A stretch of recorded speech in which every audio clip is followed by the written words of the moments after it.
दान धर्म का निरूपण एवं नित्य नैमित्तिक काम्य तथा विमल चतुर्धिक दान भेद, दान के अधिकारी तथा अनधिकारी, कामना भेद से विविध देवताओं की आराधना का विधान, ब्राह्मण की महिमा तथा दान धर्म प्रकरण का उपसंहार। व्यास जी ने कहा, अब मैं श्रेष्ठ दान धर्म का वर्णन करूंगा। इसे पूर्व में ब्रह्मा जी ने ब्रह्मवादी ऋषियों से कहा था। उदित अर्थात वेद वेदांगा अध्ययन करने वाले प्रशस्त पात्र में अर्थ के श्रद्धापूर्वक प्रतिपादन को दान कहा गया है। ये भोग तथा मोक्ष रूप फल को देने वाला है। विशिष्ट अर्थात सदाचार संपन्न व्यक्तियों ब्राह्मणों को अत्यंत श्रद्धा संपन्न होकर जो धन दिया जाता है उसे मैं धन मानता हूँ। अवशिष्ट धन जो किसी दूसरे का ही है वो किसी अन्य की रक्षा करता है। नित्य नैमित्तिक तथा काम्य, इस प्रकार से दान 3 प्रकार का कहा गया है। चौथा दान विमल दान कहा गया है, जो सभी दानों में उत्तम है। प्रत्येक दिन बिना किसी फल प्राप्ति रूप प्रयोजन के अर्थात निस्वार्थ भाव से कर्तव्य समझकर जो कुछ भी अनुपकारी, जिससे अपना उपकार कराने की तनिक भी आशा न हो, ऐसे ब्राह्मण को दिया जाता है, वो नित्य दान कहलाता है। पाप के शमन करने के लिए विद्वान ब्राह्मणों के हाथ में जो दिया जाता है उसे नैमित्तिक दान कहा गया है। सज्जनों द्वारा इसका अनुष्ठान किया जाता है। संतान, विजय, ऐश्वर्य तथा स्वर्ग प्राप्ति के लिए जो दान दिया जाता है वो धर्म विचारक ऋषियों के द्वारा काम्य दान कहा गया है। ईश्वर की प्रसन्नता के लिए धर्म भावना से ब्रह्मज्ञानियों को जो दिया जाता है वो कल्याणकारी दान विमल दान कहलाता है। सत्पात्र उपलब्ध होने पर यथाशक्ति दान धर्म का पालन अवश्य करना चाहिए, क्योंकि वो सत्पात्र कदाचित ही सौभाग्य से उपलब्ध होता है, जो दाता का हर तरह से उद्धार कर देता है। कुटुंब के भरण पोषण से अधिक अवशिष्ट पदार्थ का दान करना चाहिए। इससे भिन्न प्रकार का दिया जाने वाला दान फलप्रद नहीं होता। क्षत्रिय, कुलीन, विनयी, तपस्वी, सदाचारी तथा धनहीन ब्राह्मण को भक्तिपूर्वक दान देना चाहिए। जो अग्निहोत्री ब्राह्मण को भक्तिपूर्वक भूमि का दान करता है वो उस परम पद को प्राप्त करता है जहाँ जाने पर शोक नहीं करना पड़ता।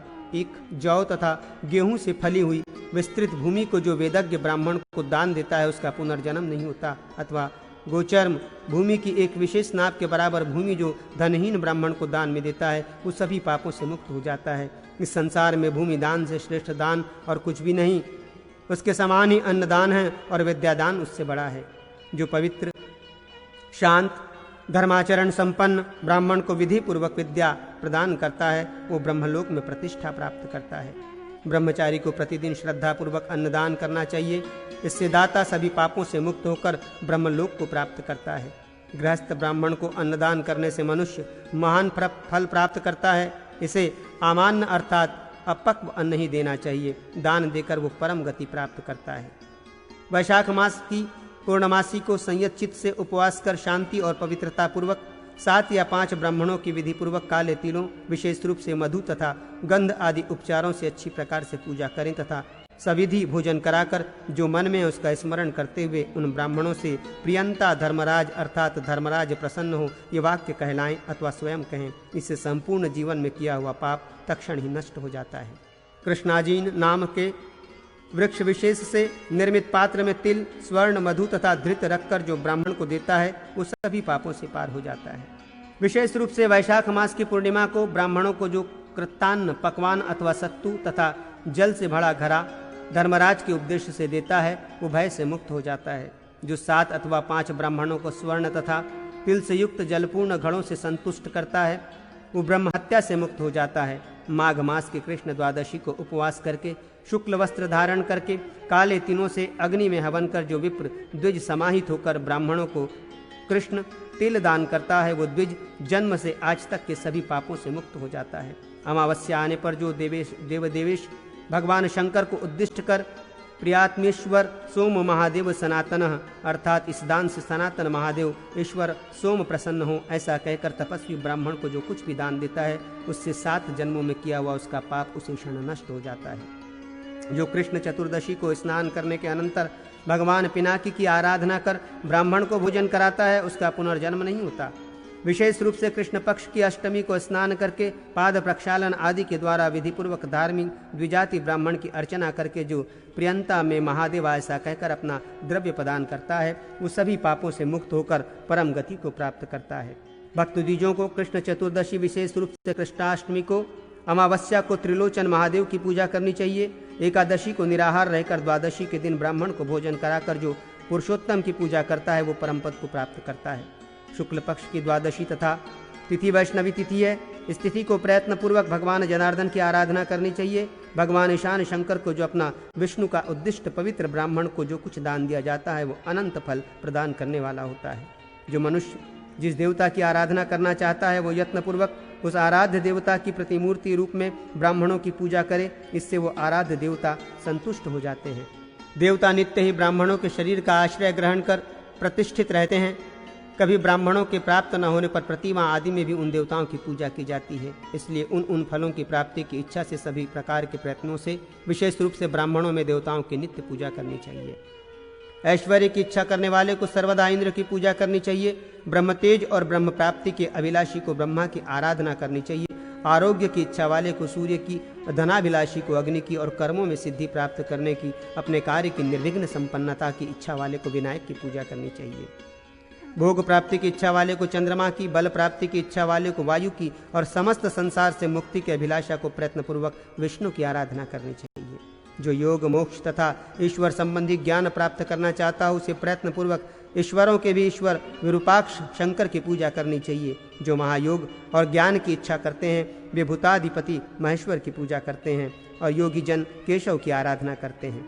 जलदान करने वाला तृप्ति प्राप्त करता है, अन्नदान करने वाला अक्षय सुख प्राप्त करता है, तिलदान करने वाला इच्छित संतान प्राप्त करता है और दीपदान करने वाला उत्तम ज्योति चक्षु प्राप्त करता है। भूमि दान प्राप्त करने वाला सब कुछ प्राप्त करता है। स्वर्णदाता दीर्घ आयु, गृहदान करने वाला ऊंचे महल और चांदी दान करने वाला उत्तम रूप प्राप्त करता है। वस्त्र दान करने वाला चंद्रलोक में निवास करता है और अश्वदान करने वाला अश्विनी कुमारों के लोक में जाता है। वृषभ दान करने वाले को पुष्ट लक्ष्मी और गोदान करने वाले को ब्रह्मलोक की प्राप्ति होती है। यान, सवारी और शय्यादान करने वाले को भार्य तथा अभयदाता को ऐश्वर्य प्राप्त होता है। धान्यदाता शाश्वत सौख्य तथा वेद विद्या का दान करने वाला ब्रह्म तादात्म्य को प्राप्त करता है। विशिष्ट वेद ज्ञाता ब्राह्मणों को यथाशक्ति धान्य भी प्रदान करना चाहिए। ऐसा करने से मृत्यु के अनंतर स्वर्ग की प्राप्ति होती है। गौओं को घास प्रदान करने से सभी पापों से मृत्यु हो जाती है। ईंधन का दान करने से मनुष्य प्रदीप्त जाठर अग्नि वाला उत्तम पाचन शक्ति संपन्न होता है।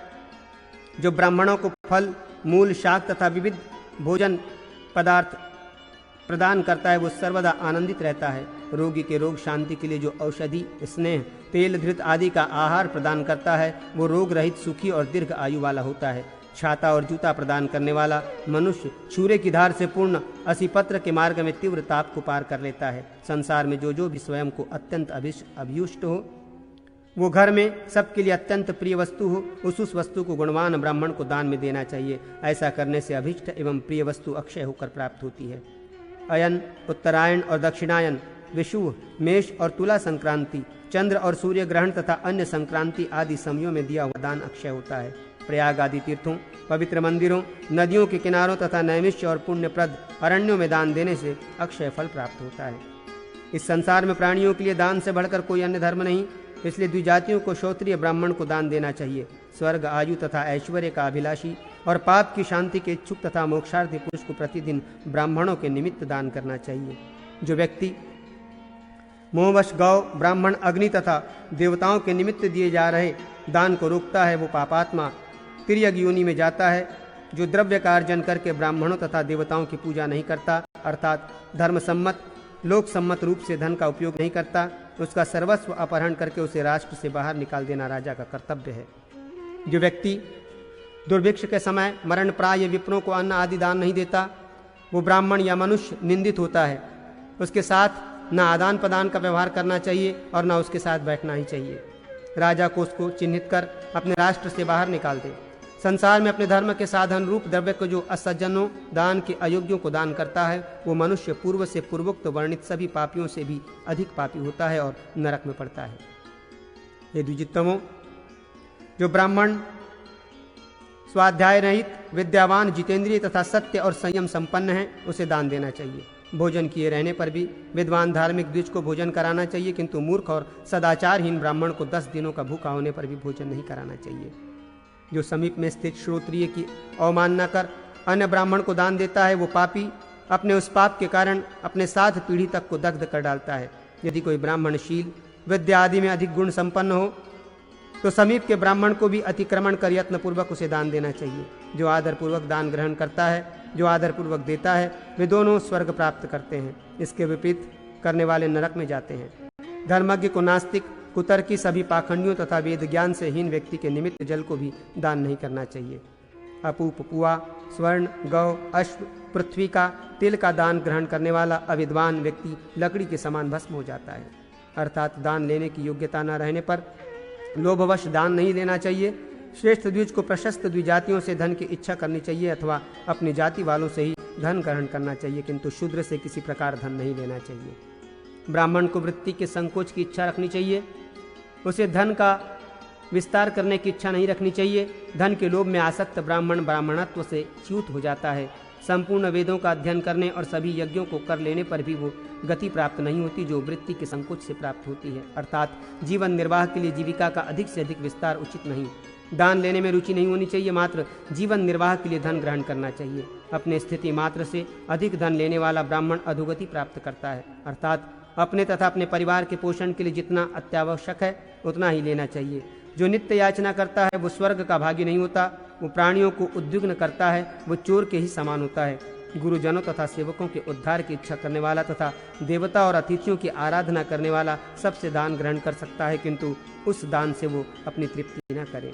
इस प्रकार संयत आत्मा वाला, देवताओं तथा अतिथियों की पूजा करने वाला युक्तात्मा गृहस्थ परम पद को प्राप्त करता है अथवा पुत्र को अपना सर्वस्व समर्पित कर तत्वज्ञानी पुरुष को वन में जाकर समाहित होकर विरक्त भाव से नित्य एकाकी विचरण करना चाहिए। हे द्विजोत्तमों, ये मैंने आप लोगों को गृहस्थों का धर्म बतलाया। इसे जानकर इसका नियम पूर्वक स्वयं अनुष्ठान करना चाहिए और अन्य द्विजों से इसका पालन करवाना चाहिए। इस प्रकार गृहस्थ धर्म के द्वारा अनादि अद्वितीय देव ईश्वर की सतत आराधना करनी चाहिए। ऐसा करने वाला वो व्यक्ति समस्त प्राणियों के मूल कारण प्रकृति का अतिक्रमण कर परम पद को प्राप्त कर लेता है और उसका पुनर्जन्म नहीं होता।